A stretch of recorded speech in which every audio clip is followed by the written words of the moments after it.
Dr. Jaishankar, a lot of your commentary was focused on democracy and furthering democracy and different forms of democracy. There are occasional comments that we see on the undermining of democracy in India, most recently in the context of the BBC, and just yesterday at the Munich Security Conference, George Soros spoke on many issues, but specifically on open and closed societies, and called on institutional reform in India. How do you, as Foreign Minister of India, explain this when you're dealing with your Quad ministers in particular, as well as others? Well, look, I actually made 2 points. One, how the world is changing. It is rebalancing. It is less Euro-Atlantic. I don't think everybody gets that. I think old habits die hard.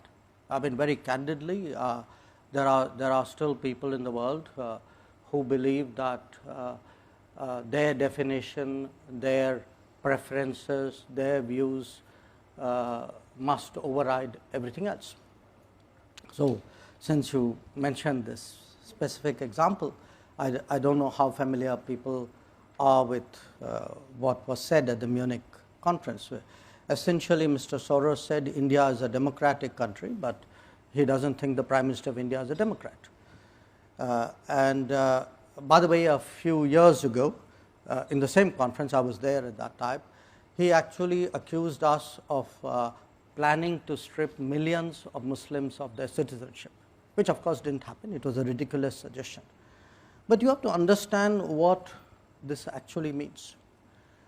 I could take a view that the individual in question, Mr. Soros, is a old, rich, opinionated person sitting in New York who still thinks that his views should determine how the entire world works. Now, if I could only stop at old, rich and opinionated, I would put it away. But he is old, rich, opinionated and dangerous, because what happens is when such people and such views and such organizations, they actually invest resources in shaping narratives. I spoke about globalization. Now, what globalization does is it actually creates a lot of the seamlessness of globalization, which creates all the opportunities, also allows narratives to be shaped, money to come in, foundations to go about their agenda. Now, in this particular case, I mean, it is very clear that he has very strong political preferences. He actually thinks that, I mean, doesn't matter that this is a country of 1.4 billion people, we are almost there, whose voters decide how the country should run. He actually thinks, well, if, and again, I cite him as an extreme example, okay, but there are other, manifestations of this in different countries, where people like him think an election is good if the person we want to see wins. If the election throws up a different outcome, then we actually will say it's a flawed democracy. This to my and the beauty is all this is done under the pretense of advocacy of open society, of transparency, etc. So, our generation, we have grown up with concepts like regime change, which influence operations. Now, you can call it what you will. I mean, to me, this really looks the same, with a gloss of some kind of do-goodism on it.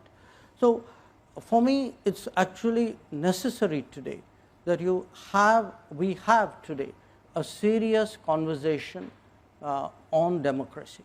When I look at my own democracy, I mean, I have today a voter turnout which is unprecedented, electoral outcomes which are decisive, electoral processes which are not questioned.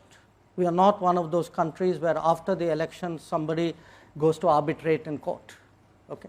We don't have any hanging chads either.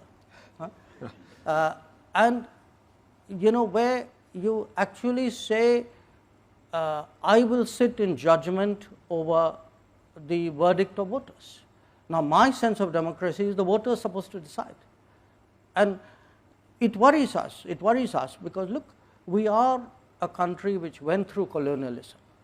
We know the dangers of what happens when there is outside interference in whatever guise in your politics. If you do this kind of scaremongering, like millions of people will be deprived of citizenship, it actually does real damage to our societal fabric, because somebody out there believes you, and you don't leave it to accident, by the way, you back it up with an operation. So you create that kind of fear psychosis, and then you use that to validate your original judgment. So I do think today between, whose democracy, whose globalization, why, the transparency of how global processes work. These are real issues which need to be debated.